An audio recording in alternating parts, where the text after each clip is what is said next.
দর্শক ভূমিকে দীর্ঘায়িত করি না, শুরুতেই অনুরোধ করব আমাদের আলোচনা ভালো লাগলে চ্যানেল সাবস্ক্রাইব করে আমাদের সাথে যুক্ত থাকতে পারেন।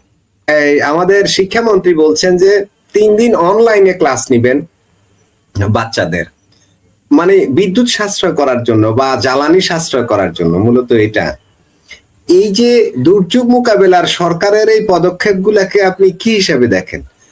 ফরিদ ভাই সংক্ষেপে, এরপরে আমরা শেষ করব। গুলো কি ভালো প্রশংসার দাবি রাখে? কি মনে হয়?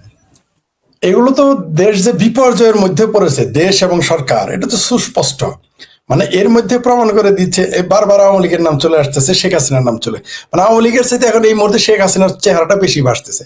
যে তিনি থাকলে, মানুষ কিন্তু এখন বলা শুরু করছে শেখ হাসিনা থাকলে এই সমস্যাগুলো হইতো না। এটা তাদের হতে পারতো, শেখ হাসিনা থাকলেও হতে পারতো, আন্তর্জাতিক পরিস্থিতি হতে পারতো, কিন্তু মানুষ মনে করতেছে শেখ হাসিনা থাকলে হয়তো এটা হতো না, বা তিনি বিকল্প করে ফেলতেন, যেটা আমি বিশ্বাস করি। তিনি বিকল্প বুদ্ধি করতেন।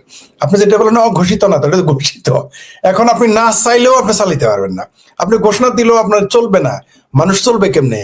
মানুষ যাবে কেমনে? কোথায় যাবে? দোকান খোলা রাখলে তো কাস্টমার পাবেন না, পেটে ভাত থাকতে হবে। তো অলরেডি সরকার এও ঘোষণা করেছে, মানে কেউ কেউ লিখেছে এবং সরকারি মত, যে বাংলাদেশের ঢাকা থেকে নাকি 50 লক্ষ থেকে 1 কোটি লোক গ্রামে চলে যাবে। কারণ মানুষের ইনকাম নাই, ফ্যাক্টরি বন্ধ হয়ে যাবে, খাবে কি? ঘর ভাড়া দিবে কোথায়? মানুষ চলতে পারবে না। আর স্কুলের যেটা করলেন, সে মজার বিষয়, এক 4র্থ শ্রেণীর বাচ্চা একটা চমৎকার কথা লিখেছে। আমি কিন্তু অনলাইন ক্লাসের পক্ষে। এমন না যে আপনি তেল নাই বলে আপনি অনলাইন ক্লাস করবেন, তা না, কিন্তু মানে আমি পুরো দেশটাই ডিজিটালাইজড হয়ে যাক, এটা আমি চাই। সেটা সবকিছু আপনি ডিজিটাল চাবেন, শিক্ষা ডিজিটালের সমস্যা কি? জামাত আর শিবিরের বদমাইশেরা এখন আবার কিন্তু না করে, এরা কিন্তু আবার না করে যে না না না, এটা চলবে না। কেন চলবে না? তো তোমার কোচিং সেন্টার বন্ধ হয়ে যাবে না, তোমার কোচিং এর ব্যবসা শেষ, আর তোমার মগজ ধোলাইয়ের ব্যবসা শেষ, ভয় পাও। যাই করে অন্য বিষয়, আমি সবকিছু ডিজিটালাইজড এর পর, পৃথিবীতে একদিন সবকিছুই এরকম ডিজিটালাইজড হয়ে যাবে, কোনো সন্দেহ নেই। সব ব্যাপারে এখন টাকা তোলা যায় হাতে, মানে পড়ালেখা অনলাইনে করলে সমস্যা কি? কোনো সমস্যা আমি তো দেখতেছি না। কিন্তু একটা 4র্থ শ্রেণীর ছাত্র কি বলছে জানেন?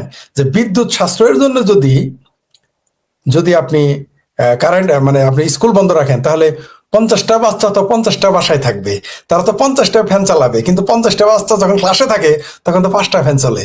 তার মানে 45টা ফ্যান বেশি চলবে বাসায় যদি গিয়ে তারা পড়ালেখা করে। এটা ওই ছেলে বুঝাইতে চাইছে, ঠিক আছে? বিদ্যুৎ সাথে যাই একটা অন্য অন্য বিতর্ক। কিন্তু আপনি যেটা বললেন, মানে ওই শিশুর যে গণিতের জ্ঞান আছে সেটাও দেখা যায় আমাদের মতো, আপনার মতো অনেকেরই নাই, নাকি? হ্যাঁ হ্যাঁ, আপনি কি বলেন? আমার মেয়ে, মন্ত্রীকে বললাম না, মন্ত্রীকে বললে তো মন্ত্রী মনে কষ্ট নিব, বললাম মনে করছেন আমরাই বলি, আমাদের মানে না, মন্ত্রীরা তো মহাজ্ঞানী মহাজন, তারা যা ইচ্ছে তাই বলতে পারে। আমার মেয়ের মাথায় অর্থনীতির যে সূত্র আছে, আমি তো ভয় পেয়ে গেছি, এগুলি কিভাবে আসলো। সুতরাং শিশুদের কাছে অনেক কিছু অনেক সময় চলে আসে, কোনো সময় বাচ্চা ঠিকই বলেছে। তার সাথে আমি একমত, তার ওই অঙ্কের সাথে আমি একমত, কিন্তু আমি আধুনিকরণের পক্ষে। আমি চাই দেশ আধুনিক হোক, পৃথিবী আধুনিক হোক, সমস্যা কি? আজকাল রোবট দিয়ে চিকিৎসা করা হয়, ডাক্তার থাকে আমেরিকায়, ঠিক আছে? ডাক্তার থাকে আমেরিকায়, রুগী থাকে রুগী থাকে ইউরোপে, ডাক্তার থাকে কানাডায়, রুগী থাকে ঢাকায়, ডাক্তার থাকে আমেরিকায়, রুগী থাকে দিল্লি, চিকিৎসা হচ্ছে না। তো এটা যদি হয়, পড়ালেখা কেন হবে না? অবশ্যই হবে, কোনো সন্দেহ নাই। কিন্তু সমস্যা হচ্ছে যে এই মোকাবেলা করার মতো বুদ্ধি, মানে সোজা ভাষায় যদি বলি, আকল তাদের নাই। কারণ যাদের আকল হইলো মধ্যপ্রাচ্য থেকে জাকাত আইনা খাওয়াবে, এই আকল আলারা এখন প্রধান বিরোধী দলে। যাদের আকল, যারা নির্বাচনের আগে তারা ঘোষণা দিয়েছিল যে তারা ক্ষমতায় গেলে আল্লাহ বাঁচাইছে, তারা ক্ষমতায় জানাই, তাহলে পুরো বাংলাদেশের নাম হয়তো জাকাতিস্তান। বাংলাদেশ হইতো না পাকিস্তান, পাকিস্তান তো বানাই দিয়েছে, কিন্তু তখন এর নাম হয়তো জাকাতিস্তান। কারণ তারা ঘোষণা দিয়েছিল যে মধ্যপ্রাচ্য থেকে আমাদের জাকাত এনে খাওয়াবে। তো এইরকম বুদ্ধি দিয়ে তো আপনি দেশ চালাইতে পারবেন না, বিকল্প চিন্তা করতে হবে। তারেক রহমানের সমস্যা হচ্ছে তিনি মুসলেখা প্রধানমন্ত্রী, তার তো সারাদিন চিন্তা আমার ক্ষমতা কয়দিন আছে। আপনার একটা জিনিস মনে রাখবেন, যখন আপনি বাঘের পিঠে চড়লেন তখন কিন্তু আপনাকে চিন্তা যে কখন আমি পড়ে যাব। তারেক রহমান যেদিন থেকে ক্ষমতায় বসেছে সেদিন থেকে তার চিন্তা আমার 5 বছর থাকতে পারবো কিনা, এই চিন্তাই তো তিনি অস্থির। তিনি সুস্থভাবে চিন্তা কিভাবে করবেন? পাশাপাশি আওয়ামী লীগের মতো বড় বিরোধী দল আছে, ইরানের যুদ্ধ, ইসরায়েলের যুদ্ধ প্রভাব পড়েছে, তারপরে আবার আন্তর্জাতিক যে বন্ধন কোন দল আছে, এই চিন্তা করতে করতেই তো সে অস্থির। সে দেশ নিয়ে কখন ভাববে, এই পরিস্থিতি তার নাই। তো এই মুহূর্তে আমাদের দেশটা যে অবস্থা যাচ্ছে, এইভাবে যদি চলতে থাকে, আপনি যে আমাকে দেখাইলেন ডিজেলের মেশিন নিয়ে বৈশা আছে বা পেট্রোলের মেশিনে বৈশা আছে, এটা তো আরো বাড়বে। এই লাইনটা তো দীর্ঘ হবে। এই লাইন প্রথমে কোয়ার্টার মাইল, কোয়ার্টার কিলোমিটার, তারপর হাফ কিলোমিটার, তারপর 1 কিলোমিটার, তারপরে 2 কিলোমিটার হবে, তারপরে 9 কিলোমিটার হবে, কারণ কিছুই থাকবে না, মানুষ আর আসবে না। তো সরকার যাই বলুক, এতে তাদের এই মুহূর্তে তাদের টাস্ক ফোর্স গঠন করে বা এক্সট্রা এই এতটা বড় বড় উপদেষ্টা আছে, দেখি হেডামালা কত উপদেষ্টা তারা রোমান নিয়োগ দিছে। একটা তো হেডামালা আছে যেটুকু সাইজ, একটা নায়ক পাতলা খান, যাকে আমি পেতিপাড়া বলে ডাকি, সে তখন তার উপদেষ্টা কোথায়? তারা এত বড় বড় চাপাবাজি, তার হেডামালা চাপাবাজরা, হেডামালা উপদেষ্টারা এখন কোথায়? তারা রহমানকে এখন বুদ্ধি দেয় না কেন, পরামর্শ দেয় না কেন তারা, যে কিভাবে এটার মোকাবেলা? আমাদের মাথায় তো আছে, আমাদের মাথায় তো আছে যেটা কিভাবে পরিবেশ পরিস্থিতি মোকাবেলা করা যাবে, আমাদের মাথায় তো ঢুকে। তো এত বড় হেডামালা উপদেষ্টা তাদের মাথায় ঢুকে না।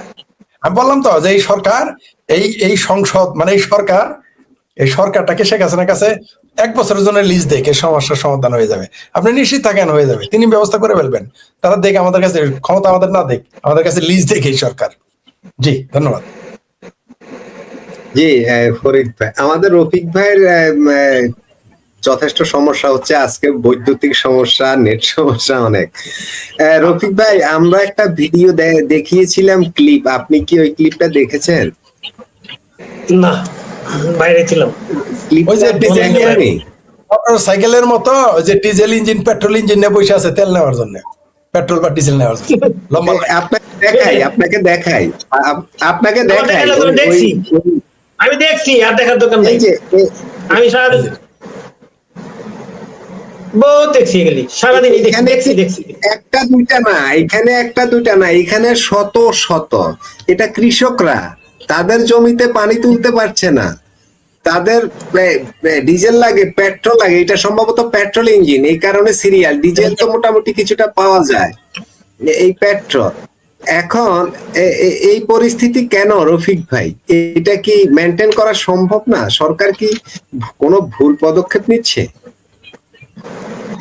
মাসুদ ভাই, প্রথম যখন এই ডিজেল নিয়ে বক্তব্য দিল বিদ্যুৎ মন্ত্রী, যে 2 লিটার করে তেল দিবে, 2 লিটার, এবারে কিন্তু ক্রাইসিস শুরু হয় নাই। আপনি আমাকে ওই দিনে টক শোতে প্রশ্ন করছিলেন, মনে আছে কিনা আপনার, যে এটা কি ভালো হইলো কিনা? আমি বলছিলাম যে কোনো অবস্থাতে ঠিক হয়, এটা চরম একটা বোকামি কাজ করছে। কারণ দেখবেন 4-5 দিন পরেই এটা নিয়ে বিরাট সারা বাংলাদেশ একটা বিরাট মানে বিশৃঙ্খলা অবস্থা তৈরি হবে। আপনার কথা কি মনে আছে? এটা ঈদের আগের কথা, কিন্তু আপনি পিছনের দিকে চলে যান, তখন কিন্তু এটা নিয়ে কোনো আলোচনা হয় না, কিন্তু ডিজেল পেট্রোল নিয়ে কোনো আলোচনাই শুরু হয় না। আপনি কি কারণে প্রশ্ন করছিলেন আমি জানি না, ওই দিন এক বক্তব্য দেওয়ার পরে। আজকে দেখেন এটা কি পরিস্থিতি, সরকারের প্রতিটা মন্ত্রী এখানে কোনো সেক্টরের মন্ত্রী বলেন, সবাই কিন্তু এইটা নিয়ে বলতেছে, তেল নিয়ে কোনো অভাব নাই, তেলের বন্যা বইতেছে। মানুষ তেল পাচ্ছে না। আজকে আপনি আমি আর একটা ভিডিও দেখছি, নাহলে 15-20 জন আছে তেলের ট্যাঙ্কি আছে না, হুন্ডার ট্যাঙ্কি নিয়ে আসছে এলো পাম্পে, আইনে সিরিয়ালে লাইনে বসছে, কারণ তেল নাই। এখন কি করবে? সে ট্যাঙ্কি খুলে নিছে তেল জন্য, যেহেতু বোতলের তেল দেয় না। হুন্ডার মধ্যে তেল, হুন্ডা চালায় যাবে কিভাবে? ঠেলে নিতে হবে 5 কিলো।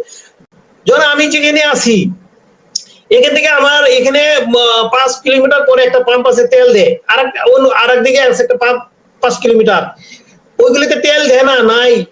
এর থেকে 10 কিলোমিটার দূরে একটা তেল পাম্প দেয়, যে বলছিলাম যে 100 টাকার তেল নিয়ে আসছিলাম।